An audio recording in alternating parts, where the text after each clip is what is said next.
Smell us now, lady. Welcome to MeatEater Trivia. MeatEater Podcast.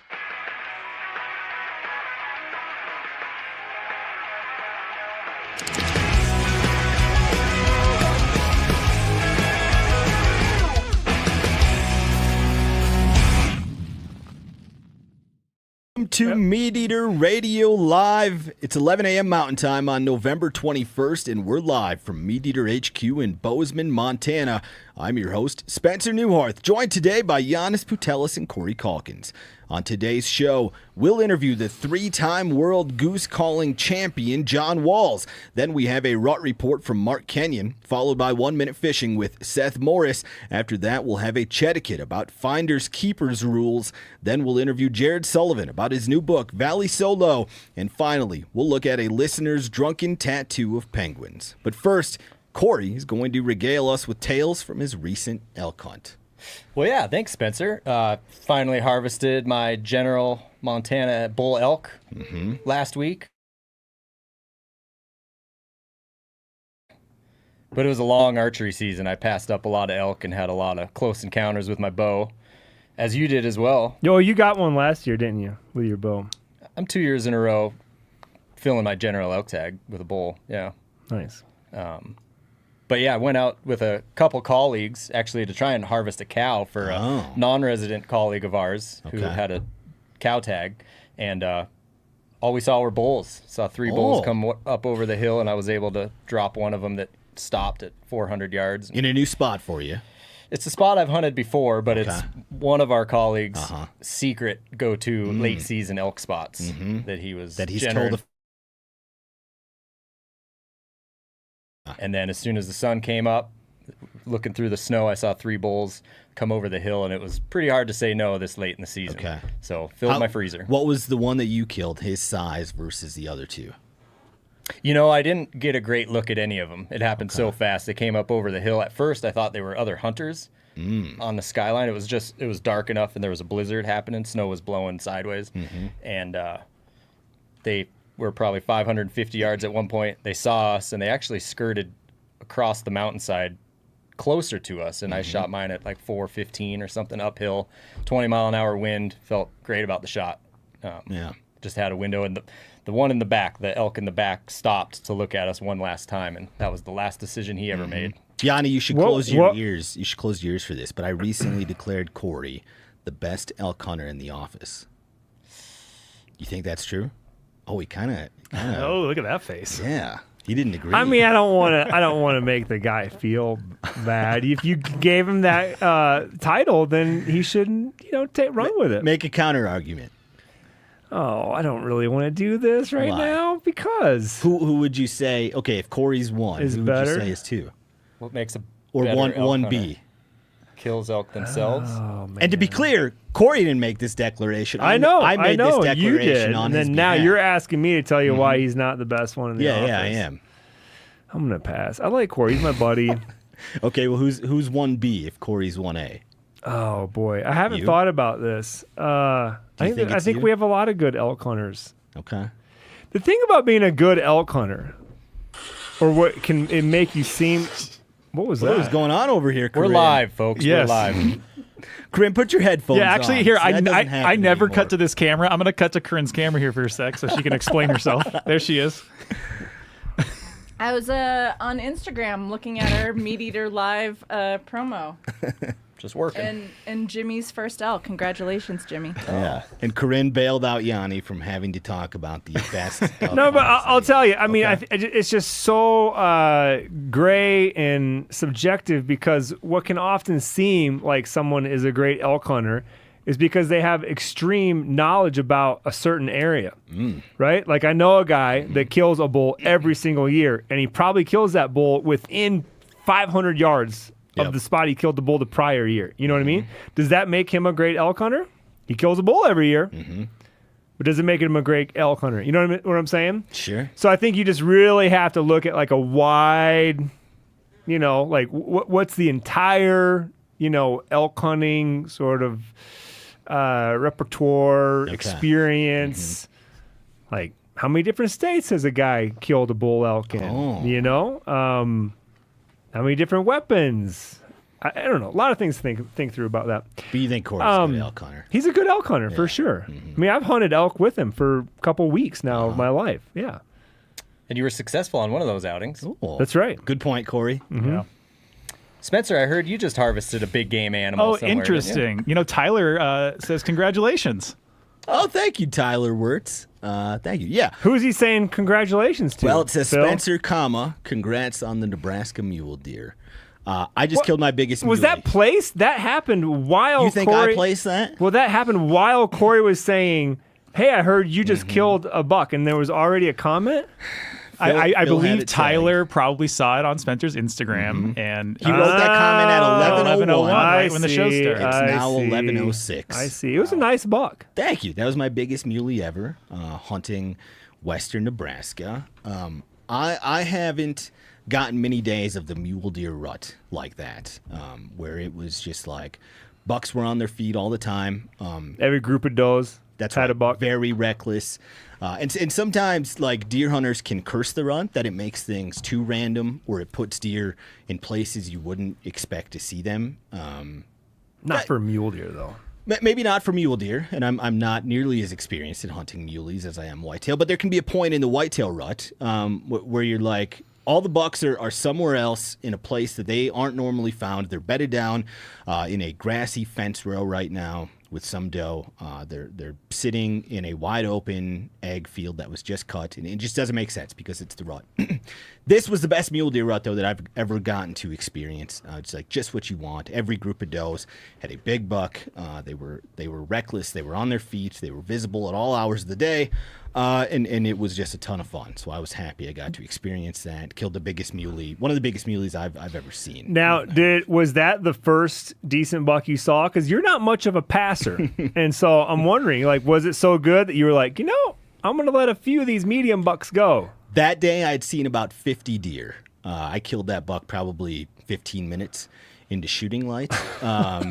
It happened quick, and I saw a handful of other bucks. Yeah. I wouldn't have passed on some bucks that were a little smaller than him, but that was an easy decision to make. I passed on a few smaller bucks the day before, but it's also I have permission from a rancher in Nebraska who has a lot of ground, so I'm fortunate to look at a lot of deer when I'm there.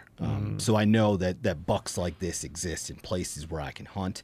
And in that case, it makes it easier to, wait for a big one.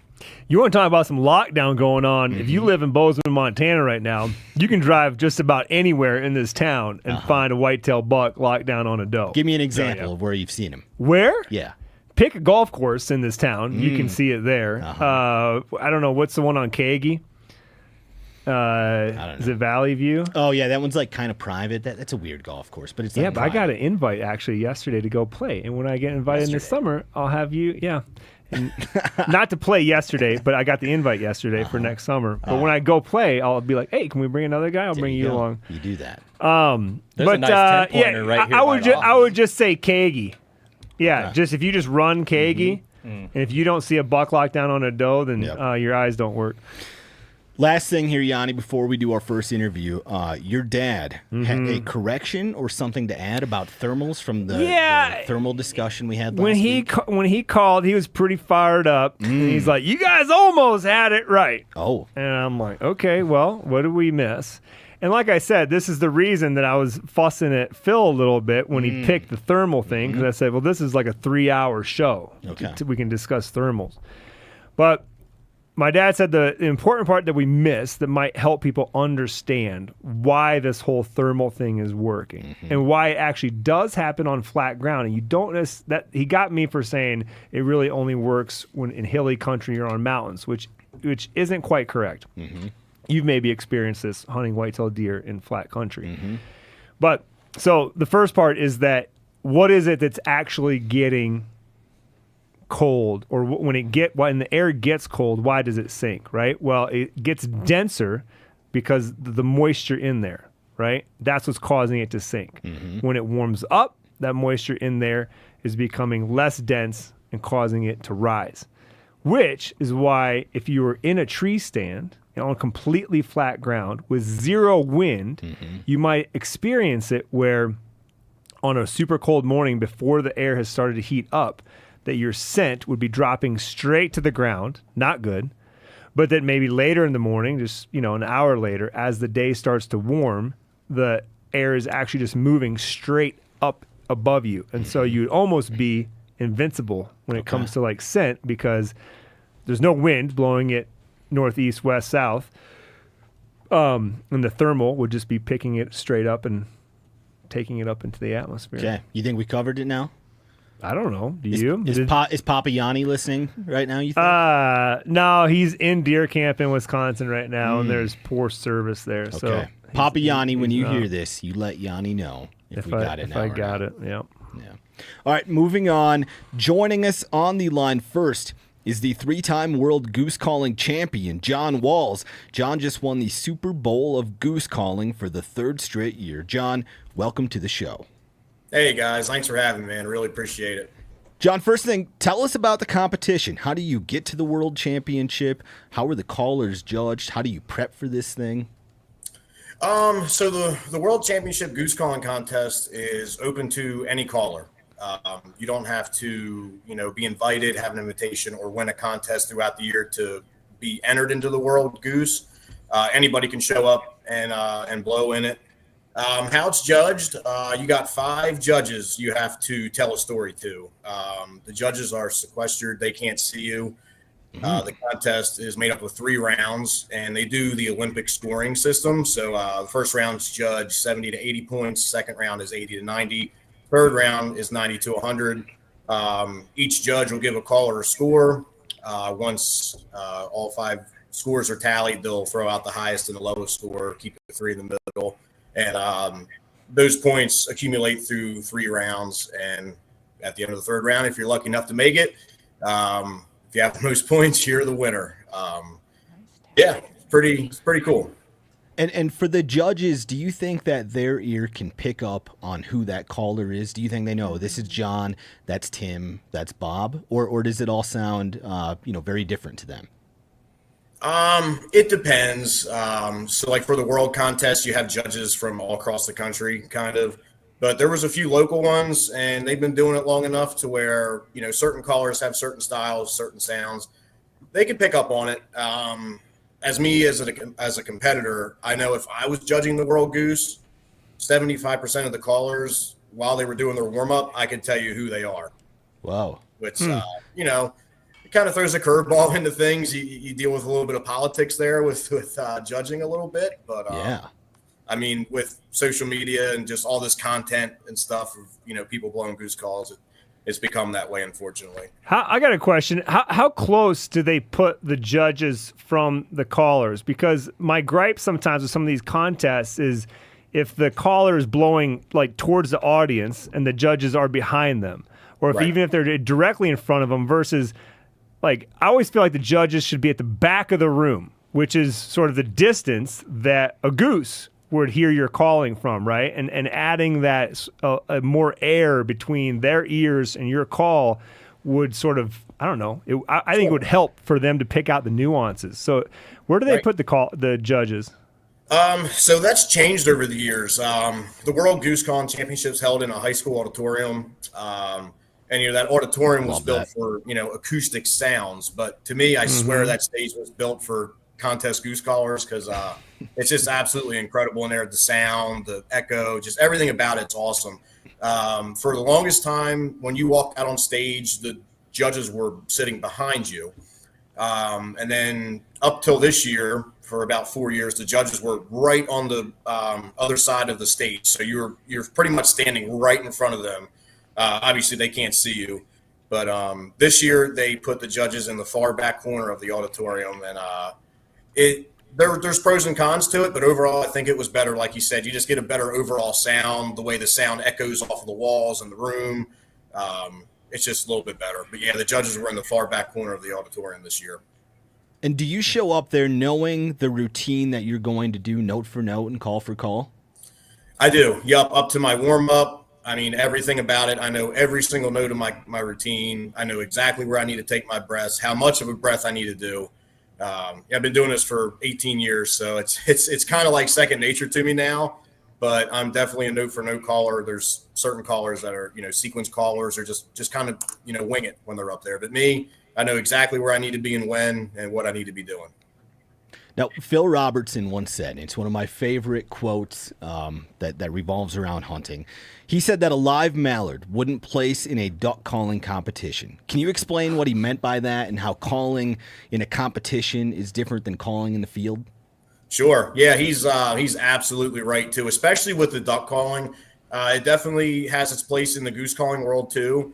For competition style duck and goose calling, it's not really trying to sound like the real bird. It's an operating contest. So, how well a caller can operate the call, push the call to the limit, have confidence in it, having flow and speed, and just showing your overall, ability to do everything you can on a call. But there is contests out there. They're called live contests. They're a little bit shorter in time, and the main goal in those contests are to sound like a live hen mallard or a couple Canada. And do you still get humbled by geese when you go hunting, or do you fool them every single time? Now there's days, man. Well, they'll just fly right by and flip me the bird, literally. All right, 3 straight wins at the World Goose Calling Competition for short reed. That is something that has never been done before. What do you do next then? Are you going to go win a 4th next year? So I'm officially retired. Part of the World Duck and Goose Calling Championship rules is if you win 3, you're retired. So I'm officially done. People have their opinions on that. I think it's pretty cool. It's been that way forever. You shoot for winning 3 and then you're done. But I'm going to miss it, obviously. But I am able to blow in the Champion of Champions contest. So everybody that's won at least one World Goose is able to blow in this contest. And they hold that every 5 years. And actually, it's next year in 2025. So I'll be able to compete in that. And then if I'm fortunate enough to win that, I'm officially done competition goose calling on the world stage. Okay, we're going to be cheering for you. Now, what makes you better at calling geese than everyone else in this competition? I wouldn't say how I'm better. It's just how I've convinced those judges that, I sounded the best that day. It's subjective, opinion based, so it's just, I try to stand out a little bit more than everybody else.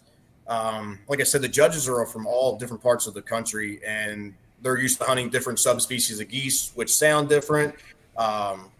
Geese are different from all over the world. Even though they're all goose, they're a little bit different. So just having different cadences, different tones and stuff, I just try to throw a little bit of everything in my routine just to cover all the bases and try to convince them that I sounded the best that day.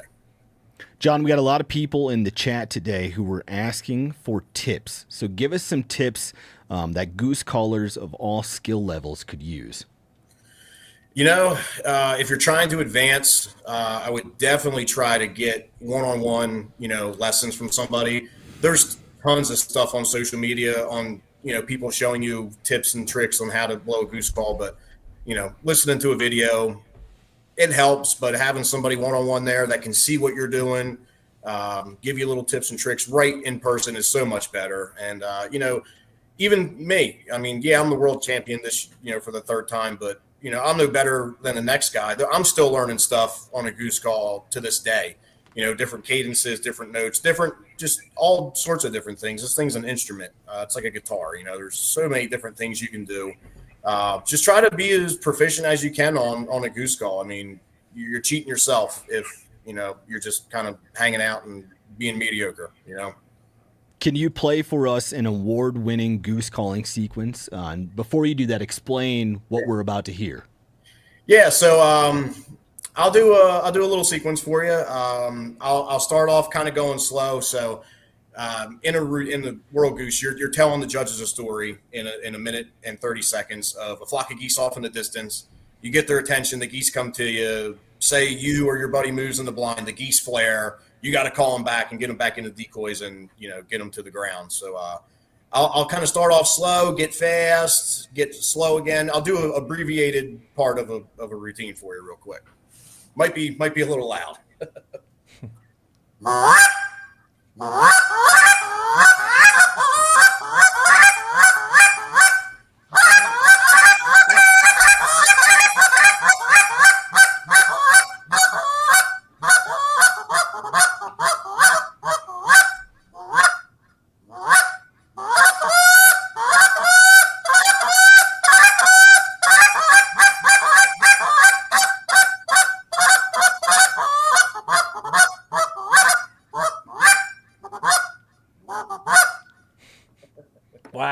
beautiful. That's amazing. That sounds like Oh my multiple God. geese at once. I don't know how you're doing that. Yep. Yeah, it's pretty cool. I feel spoiled. We just got an exclusive show from the best goose caller in the world. Congrats again for doing something that's never been done before by winning 3 straight World Goose Calling Championships on the short reed. Enjoy your retirement, and thanks for joining us. Appreciate it, guys. Thank you very much. Y'all have a good one. Thanks, John. Thanks, John. People in the chat are saying that they're going to take this part of our podcast and just play it outdoors. That might work. Next time they're hunting Make sure that's legal in your state before you do it. That gave me goosebumps. Oh, good one, Yanni. Wow. Well done. That We was got a lot of honking for a bonkin shout outs in the comments as well. I was disappointed I wasn't here that day for that tattoo. That Man. was so good. It's great. Every time I see a goose now just walking around town, it's like that's the only thing I think of, and it's the only thing I'm going to think of for the rest of my life. So. Oh, I'm sad I missed it. What episode was that? Somebody had a tattoo that I don't know if they said they regretted it, but they shared it with us, and it was like a crudely drawn, childlike effort at making a goose, and then it said honkin' for a bonkin. I don't think you need any context. I think people wanted context, but you don't need any context for that. It's just downright funny. I love it. All right, our next segment is the Rut Report. Holy shit, the whitetail rut. Can't believe it's already here. Kevin's gonna tell you what you should do. Think about the decks you buy. Kiss your wife and kids goodbye. Really hope they don't decide to desert you. Wow. Thank you for that Rut Roll. The Rut Report is where Mark Kenyon gives us a whitetail hunting forecast for each region. Take it away, Mark. It's Mark Kenyon here from Wired Hunt, coming at you with another Whitetail Rut Report. And as you can see, I am reporting from my home office, and that's because my own personal rut marathon is tailing off, as is the rut for many parts of the country. Now, the southern United States is a little bit unique, but for the northern 2/3 of the country, we are now coming down off the bell curve of rutting activity. Over the last 2 weeks, there's been a lot of seeking, a lot of chasing. The peak of breeding happened for most states right around the middle of November. We are tailing off of that, so there are fewer does available to breed now than there were, and because of hunting, especially gun season's opening, there's also a lot fewer bucks out there to do the seeking and the chasing and all that kind of good stuff. So the key things to know about the rut for the next week to 2 weeks is that it is slowing down.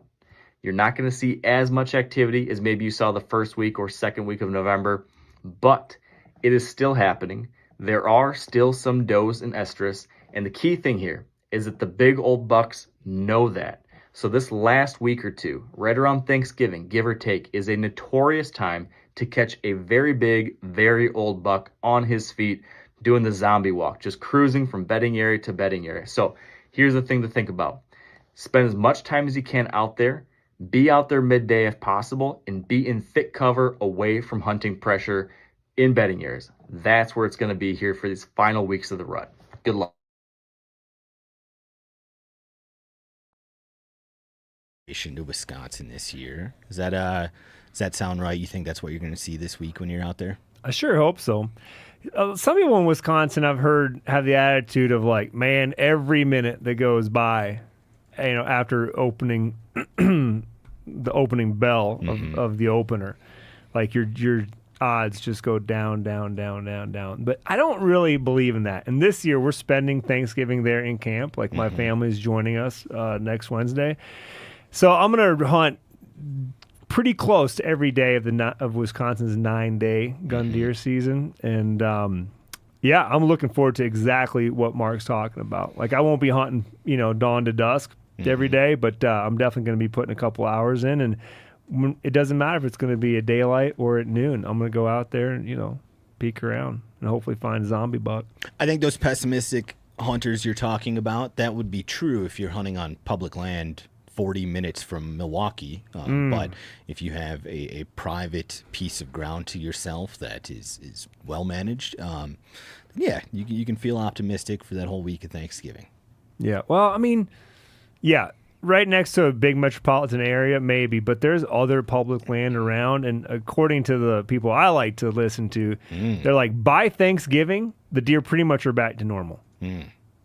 Well, hope so for your case. Thank you. Let's take a break for some listener feedback. Phil, what's the chat have to say? Yeah, we've got a couple things I just wanted to shout out first. Joe just had a baby with, his wife did, and he's also there. He's listening from the hospital. Congrats, Joe. Congrats, Joe. And then we've got another hospital listener from Ant-Man who says he's listening from the hospital because his spouse just got done getting her gallbladder taken out. So shout out to the husbands out there supporting their wives, but also not paying attention to them to listen to MeatEater Radio. You're doing great. Let's see. Garrett's wondering, Spencer, why you strongly favor deer hunting. I don't know. It's just like what I'm familiar with. It's what I grew up doing. I also like to solo hunt a lot, and it is daunting to, going out trying to kill an elk when you're by yourself. Deer hunting is also what I love about whitetails is you're hunting the same animal, whether you're in Maine or Saskatchewan or Texas. And I like to travel around and hunt, and so I think those are my favorite things about deer hunting. I'm not going to put any of you on the spot to actually do a call, but Jeremiah is wondering what's the best call each of you can do. If you're proud of anything, any skills you have, and you can show them off if you'd like to. You don't have to. Ooh, Yanni, you got the faraway elk call, right? He can do a spot-on weed eater call, but it doesn't help much in the woods. I'd like to hear that. What's my best call? I don't know. Probably. Steve always hypes up your faraway elk call. Oh yeah, but it's just like a fun thing. Yeah. Well, I Sounds think like a distant bugle. Doing a spot on weed eater, that's just a fun thing as well. One time I called in a herd though by whistling. It only happened once. I've tried since, but no results. Okay. But I don't know. Probably an elk or a turkey would be my best call. I feel like I can do an okay hen turkey call with just my mouth with no call. Yeah, that is good. That's good. Yeah, there you go. Cory, you got any calls that you're best at? Man, I feel like just estrus cow calls. I can't do it with just my mouth, but I need a diaphragm. Yeah. And I have called in a pretty sizable bull elk with a blade of grass.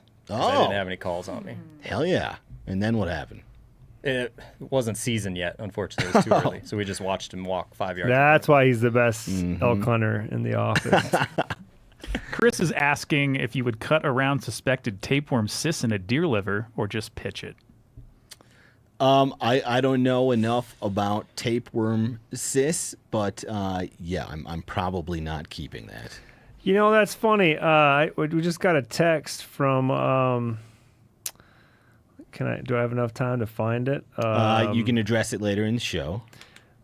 Okay. You can look for the text now. Yeah, I'll look for the text now. Yeah. Cory, any thoughts on... get rid of that thing. Yeah. Not risk it.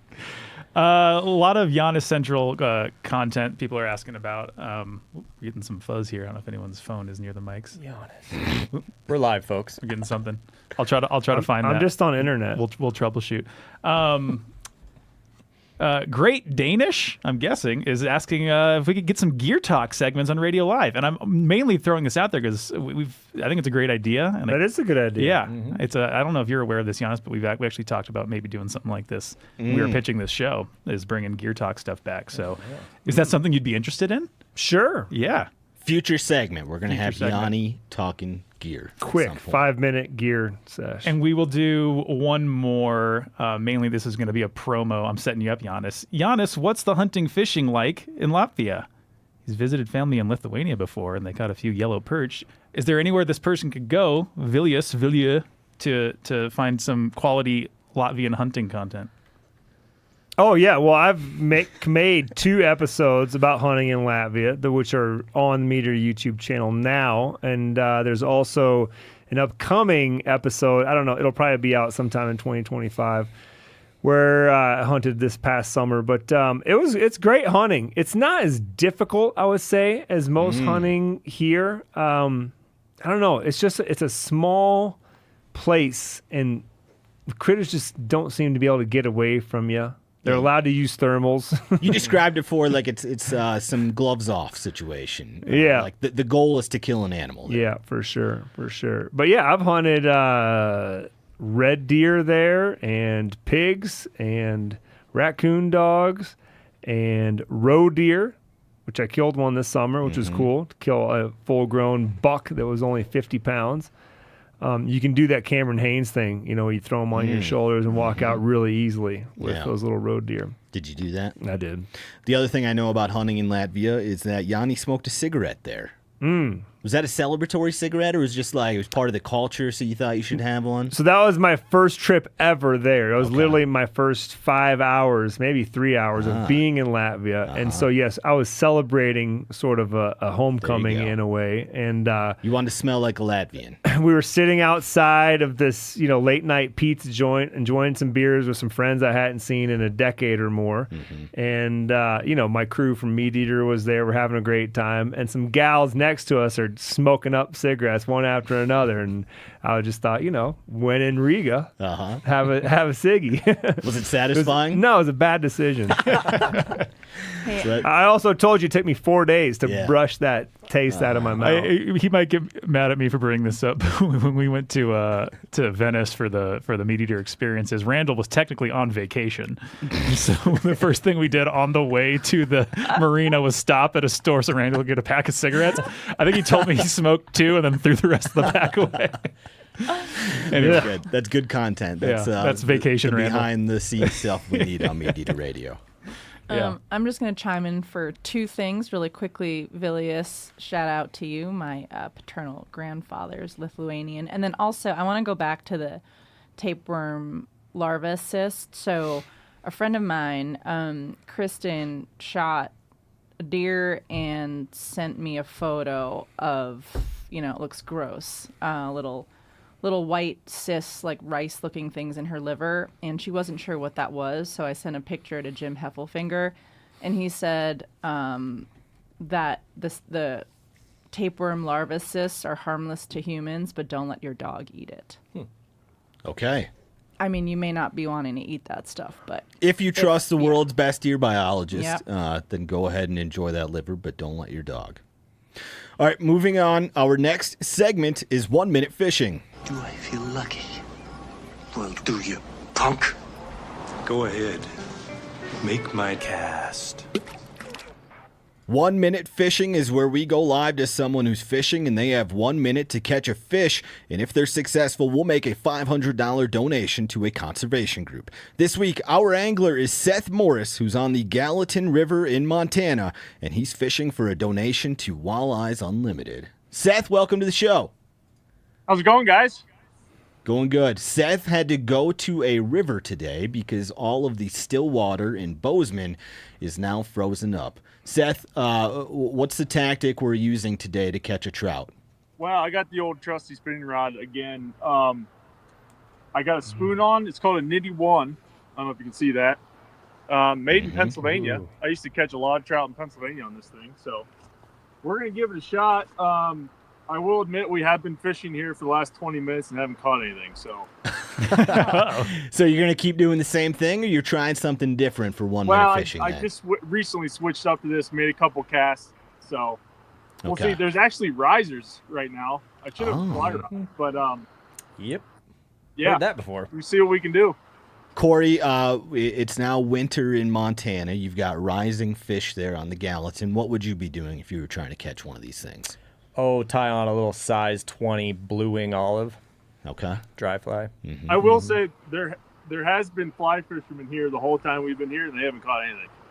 Oh, all right. Well, Seth is going to show them up right now. Yeah. Seth, your 1 minute of fishing starts when you make your first cast. Go ahead. All right, let's do it. They're getting fooled by those risers. There's like 10% of the fish are eating those bugs on the surface. The other 90% are eating the emerging bugs in the water column.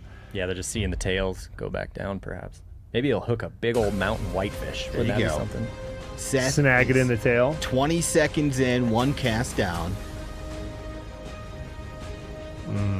He's not jerking at all. Looks like he's fishing a little slower water off of the main current here. Nice little back eddy. 25 seconds to go for you, Seth. He's efficient. He's not like Randall getting his lure hung up in the trees. 10 seconds to go, Seth.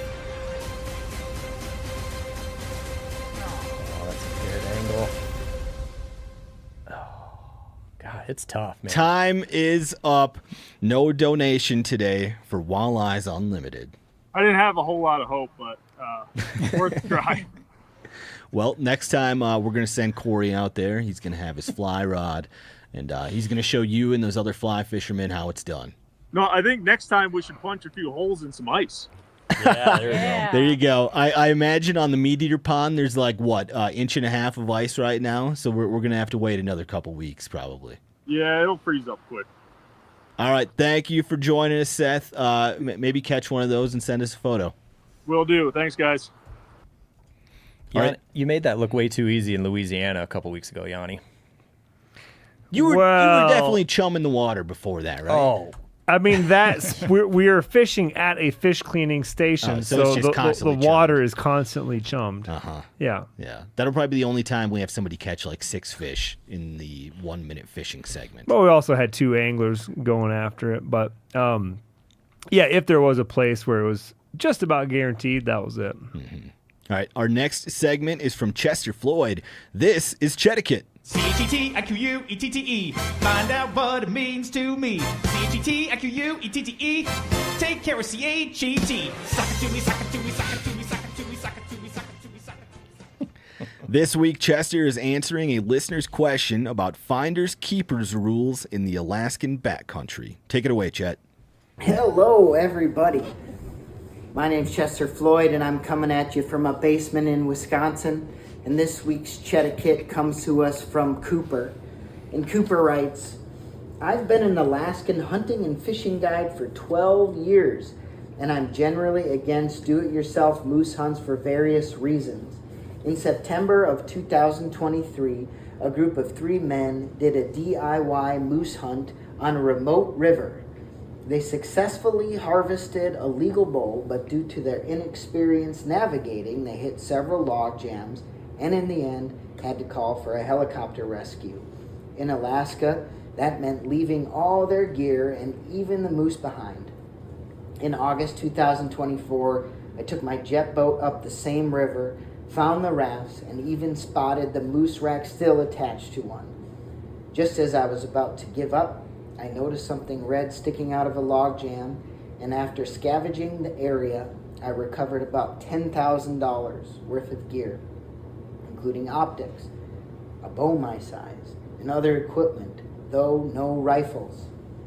Most items were still in working condition, and I split them up amongst the guides and packers. Now, I'm wondering, should I have made an effort to contact the hunters and return their gear, or does finders keepers apply here? Well, Cooper?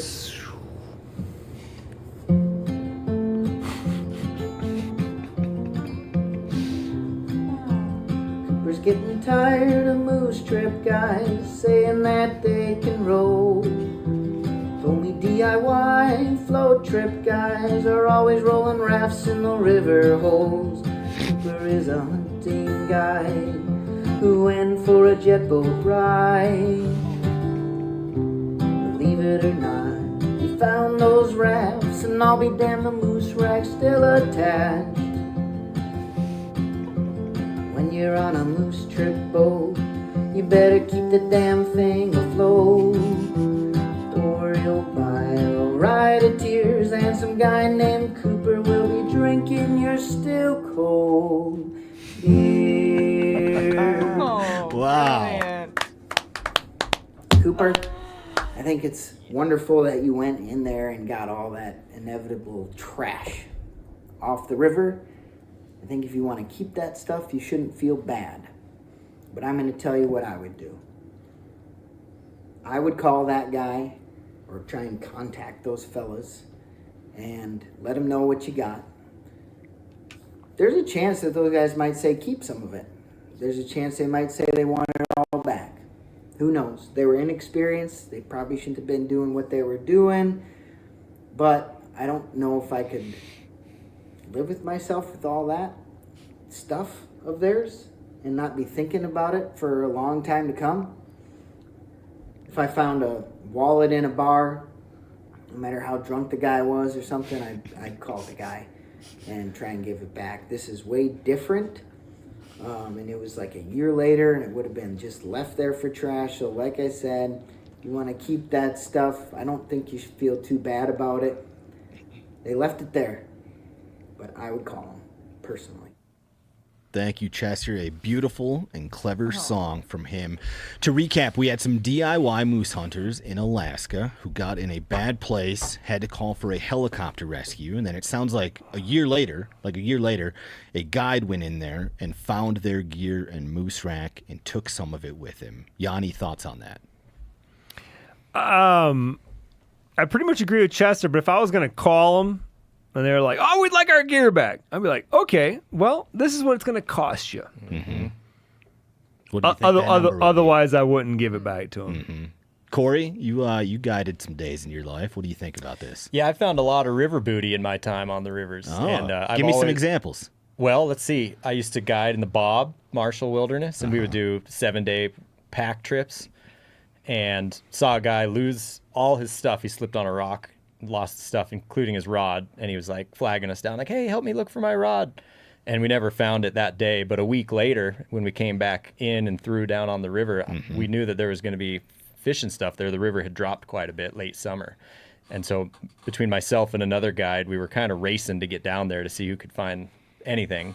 And sure enough, there was the tip top of a fly rod sticking right there, and I was able to grab it. Beautiful sage rod. I still have it to this day. Hell yeah. And I did put out a Craigslist notification that I found this in the middle of the Bob Marshall Wilderness. If anybody wants it back, I got it, and never heard anything. And then I found rods in the Gallatin, or along the Gallatin on Highway 191, and put out a Craigslist ad, and the guy got back to me, gave me $50 for finding easily $2,000 worth of gear sitting on the side of the highway. Wow. So Yeah, I think in all of those instances, that's the right thing to do. this one's different, though. But for again, sure. here, it's like these boys should have, like, the right thing they should have done is to hire somebody to go back in there and get their junk out of the woods. They just left it. Well, I think this guide said he came back in August to get him. We don't know when those moose hunters were there, but probably the fall before. Yeah. So he, those guys had all summer to either come back themselves or send someone else in there to get it. Yeah. That's pretty frustrating. Little wanton waste, too, leaving all that moose meat back there. Yeah. That was a unique Chetiquette write-in. Normally, the Chetiquette questions are like, what happens if someone sits 100 yards from me on public land? We're never going to get another one like what we just had. I do think I would like to add that I don't think that the guy should be too upset or not, pro DIY moose hunts. Sure. Because of events like this. I mean, it's events like this that actually make a DIY moose hunt the adventure that it is, because there is the chance of this happening, and you have to go in there and face those hurdles and face those challenges, and some people may not be prepared for it, and they're going to have to get airlifted out or whatever. But I hope that people go and keep trying to do adventures like that forever, and that hopefully some will fail. I mean, like the guy we interviewed the other day on the MeatEater podcast, dude tried to live in the woods on a river near him, and he found him dead. Oh. Not everybody's cut out for it. Sneak peek for an episode that won't be airing for several weeks. All right. Thank you, Cooper. Thank you, Chester. Joining us on the line last is author Jared Sullivan, who just released his new book, Valley So Low. It's about the Kingston, Tennessee fossil plant disaster, which was the worst coal ash spill in American history. Jared, welcome to the show. Hey, y'all. Thanks for having me. I appreciate it.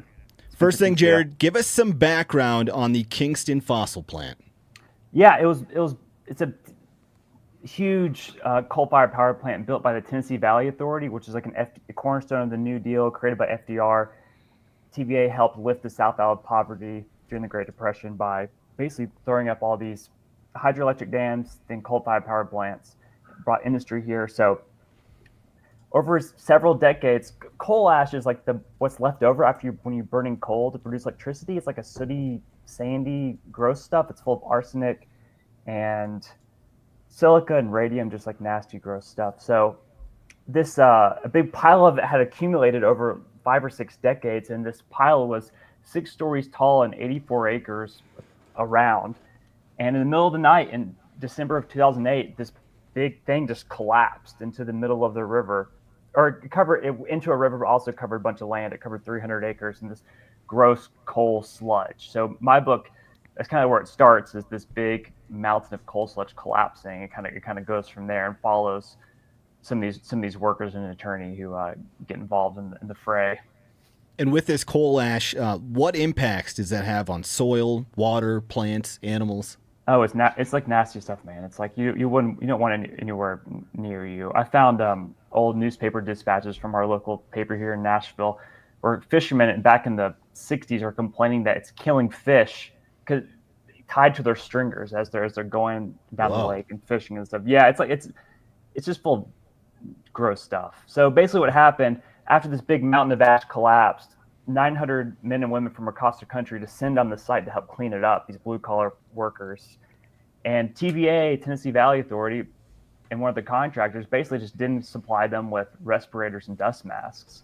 And so these workers over a number of years are just inhaling this coal ash stuff that's in the air. Because it started off really mucky and sludgy all over the ground, but eventually, and Tennessee's hot, this stuff, after a year or so under the sun, it started blowing around the job site. These workers start inhaling it. They're inhaling arsenic and radium and all this really, really nasty stuff. So they fall sick really, really fast, and they approach this local personal injury attorney in Knoxville named Jim Scott, who was kind of the only person who would hear them out. He's not like a big hotshot lawyer by any means. He has a little office in Knoxville, like in a strip mall, and he's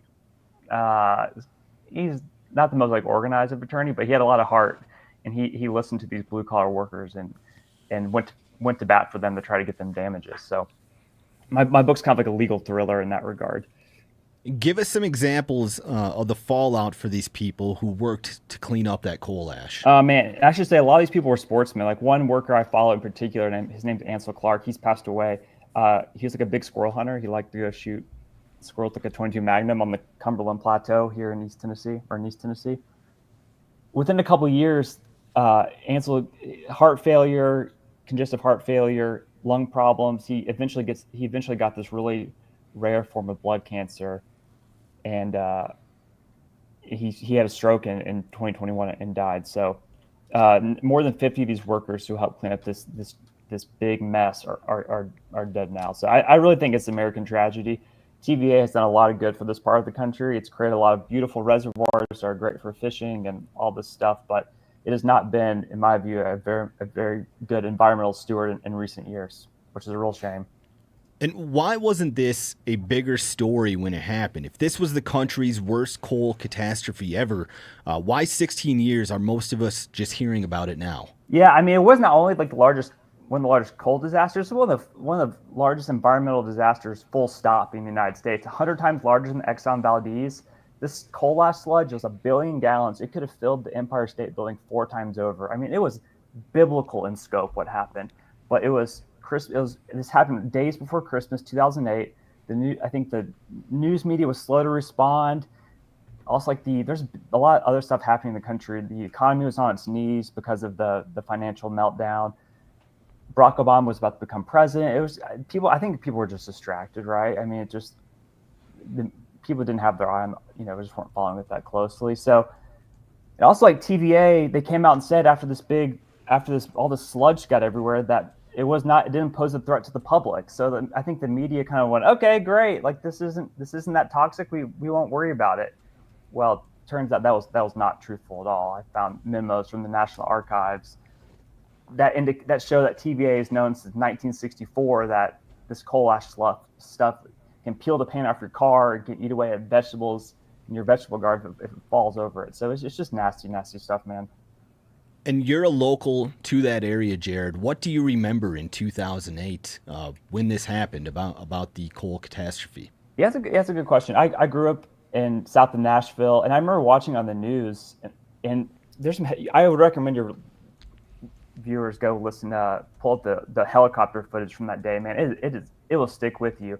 1 billion gallons of sludge over 300 acres. So I remember watching this footage. I remember TVA people coming on television saying, this stuff, yeah, might contain some arsenic, but it's not a big deal. I remember them saying that. Then jump ahead 10 years, I was an editor. First, I was an editor at Field and Stream, but in 2018, I was an editor at Men's Journal. I remember I came across these courtroom dispatches where these sick workers went to trial to try to get damages for their illnesses. And when I read those dispatches, I knew exactly what the story was. I mean, I remember the spill happening. And I just thought, this is a story I want to dive deep into. So yeah, I spent 5 years reporting a book about what happened, and I kind of wrote it as a legal thriller, following this kind of like small town lawyer trying to do right by his neighbors and by his community, and trying to seek damages for these workers. So yeah, the book's called Valley Solo, and I hope your listeners check it out. And when viewed through the courtroom story that plays out in the book, do you feel saddened by our country's legal system, or was it the opposite? And you're encouraged because people like Jim Scott exist? No, I was already like pretty cynical. But when I started this project, it made me very cynical about the EPA, about their ability to monitor, protect folks from hazards.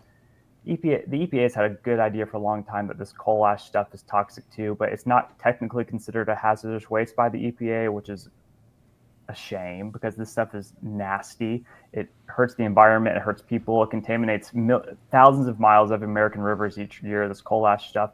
There's 750 of these ponds throughout the United States. It's not just a Tennessee problem, it's a national problem, but the EPA hasn't regulated it well enough, and to the detriment of wildlife and to people.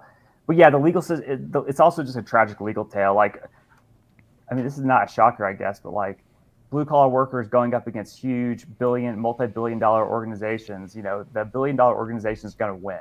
Even if the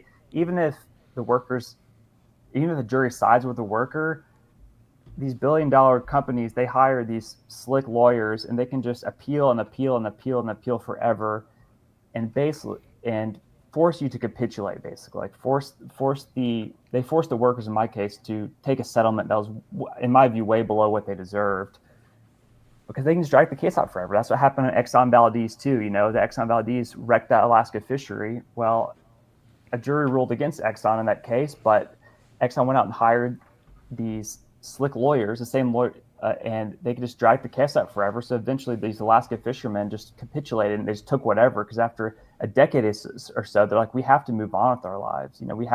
I can't keep fighting Exxon in court. In the very similar story what happened with my book. Our system is not set up to deal with disasters like this, in my view.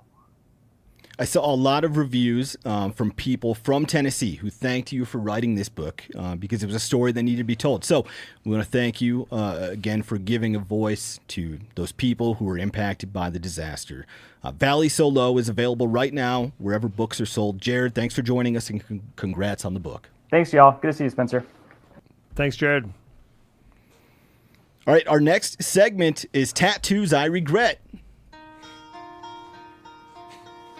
Hello, darkness, my old friend. I've looked at my tattoo again. It really seemed like such a good idea when I was drunk last summer in Ibiza. The tattoo says a puss in the pot will always find more beans. What the does that mean? It's a tattoo I regret. Oh, well done, Phil. We just need to come up with more segments so Phil can make more jingles. That is just amazing. No, you just gotta put every single jingle like in one audio record. That's it. Phil said he had people complaining about the usual sound that we use for Tattoos I Regret. So let's be honest, it was mainly one person. I'm not going to name him. Yeah. That was beautiful, Phil. Does his first name start with S and last name start with R? It's very possible. Who's to say? Today's regrettable tattoo comes from Austin Tarby. If you have a hunting or fishing related tattoo that you regret, email us at radio@themeateater.com. All right, Phil has now pulled up the picture of Austin's tattoo. Here is his story. I have a hunting tattoo that I regret. This tattoo was done on a drunken, irresponsible New Year's Eve. For some reason, my buddy Kyle's parents thought that it would be a great idea to get him a tattoo machine for Christmas that year.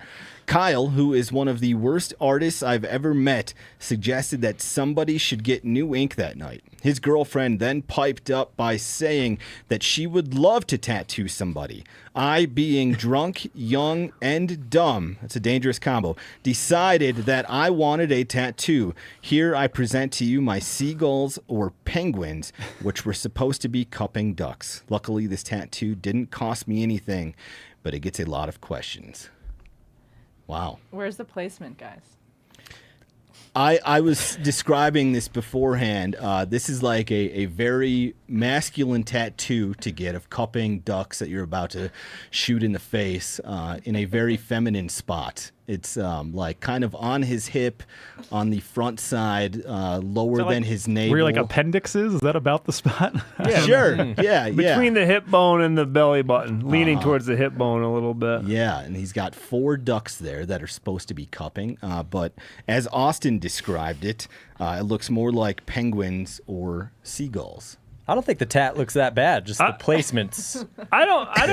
I mean, I don't know. There's a lot of negative space that isn't really working, and you can like the one on the top right especially looks like a deformed penguin. It kind of looks like a petroglyph, which you know, like those people were taking rocks and carving things into other rocks, and then that's. But it's close enough that if you didn't know the context and someone just showed you that, you would say, hey, it's bad, but it's cupping ducks, right? Sure. Someone said the tattoo cost him his dignity. Yeah, that's pretty expensive. Kyle is exactly the kind of person who would get a tattoo gun from his parents for Christmas. If I were picking one name, it would be that's totally a Kyle thing to do. The nice thing about his cupping ducks, I think that he could probably go to another tattoo artist with maybe some better art skills and fix them up a little bit. Add the feet dropping down. Yeah. You know, maybe widen them out a little bit and maybe add another one to fill in that negative space that Phil was talking about. And I actually don't mind the location. I think when you like hide a tattoo, it's like, why did you get one when it's in a place where it's hidden? This is pretty hidden. Well, not if he lives in a warm place where he's walking around without his shirt on all the time. Plays a lot of shirts and skins basketball.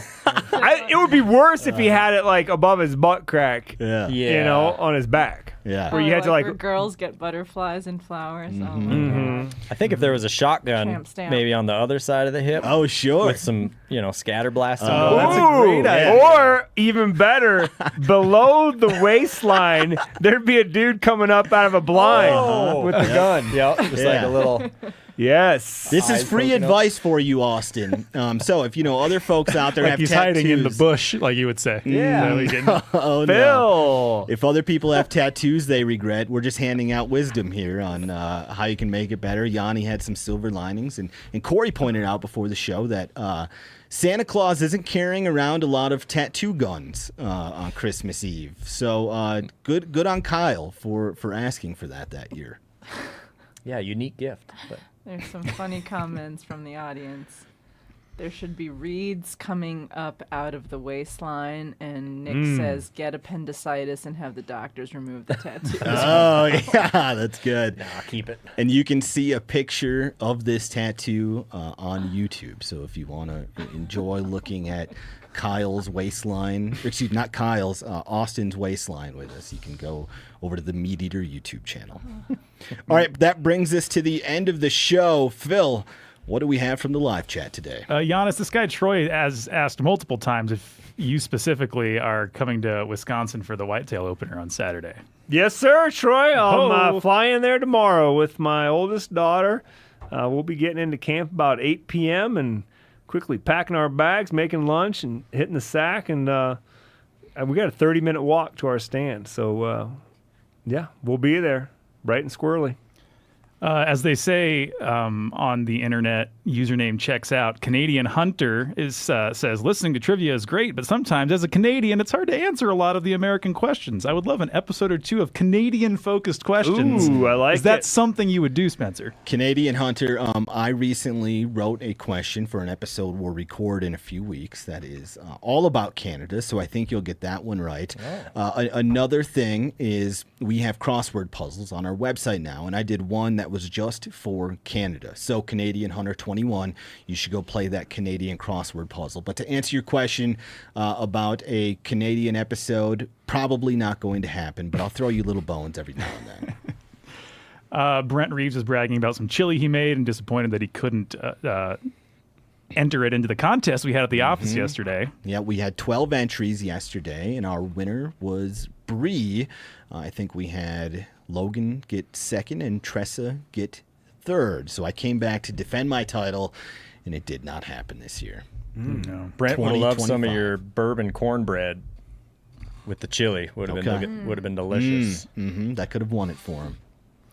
Luke is asking Giannis, since you're in the process of creating deer habitat, what trees would you recommend planting to balance both longevity and habitat, or longevity of habitat and timeliness of production within your own life? Longevity. That's longevity. A tricky one. Boy, I haven't gotten that far along in my deer habitat creation process. But if I think just the little bit I know, and we've certainly talked a little bit about it, is I'd probably just go with some fruit trees of some sort, and probably some apples, and find some apple trees that grow well in my part of Wisconsin. Yeah, whitetail hunters, habitat managers will always talk about plugging the lowest hole in the bucket that is your property. So if your property is lacking fruit trees, then that's probably your answer. If your property is an area that historically has acorns, but you don't have any there right now, plant some oak trees. Look whatever you're lacking. That would be my advice. Was I saying longevity? You were. Holy cow, I didn't even realize I was saying that. Wow. It's okay. I think I might just keep, also stick with that, see how it works. I wasn't going to bring it up, Phil. That's fine. I know. Please correct me. I'd rather have someone correct me on the spot than me look like an idiot for the rest of my life. Let's see. Mogor's asking if we're going to do any more MeatEater movie clubs, because it's been a while. And he likes the segment. Next week, we will not be live on Thursday because it's Thanksgiving, but we will still drop an episode of MeatEater Radio on Thursday at 11 a.m. Mountain Time on YouTube, with the podcast coming the next day. And on that episode, there will be the return of the MeatEater Movie Club.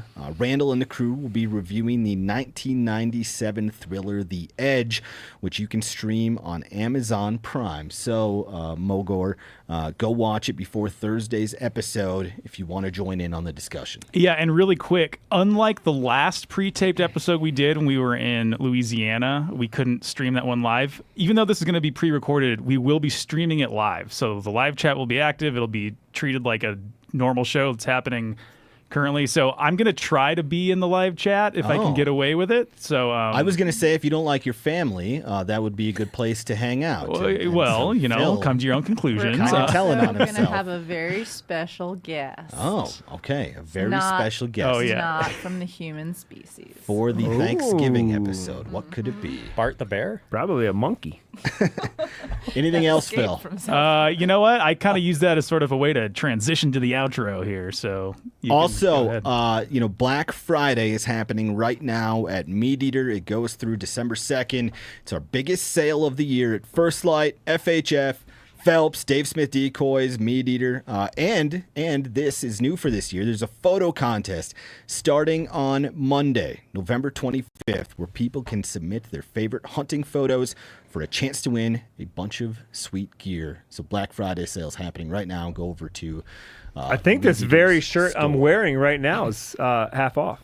Half off? Is that right, Corey? I believe so. It seems like a 50% heck off. of a discount, but yeah, I believe you're right. And he got a real compliment from that before we even knew it was half off. It's a slick shirt. Slick shirts I like for it. sale right now for Black Friday. Anything else today? I don't know. No. You want to talk about anything else? You guys feeling? Big football game in Montana this Saturday. Cat Grizz. Go Grizz, right, everybody? Oh, no, I'm a Cats fan. Yeah. Yeah.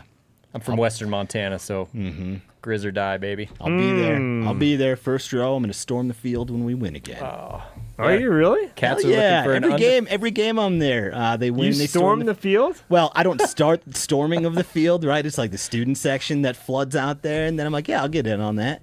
So I've Aren't been you a little too old for that, Spencer? No. Wonder if you'll be tearing down the goalpost and taking it down to downtown. I've been to 3 games where they stormed the field. I think 2 Brawl of the Wilds, and did they beat SDSU in the playoffs a few years ago? It's a fun time. Yeah, I've never been that into the college football thing, but when we were in for the live tour, when we were in Penn State at in State College, I interviewed a couple folks, and I really got to experience just the level of fandom and the passion there. One kid told me, he's like, we're going to win.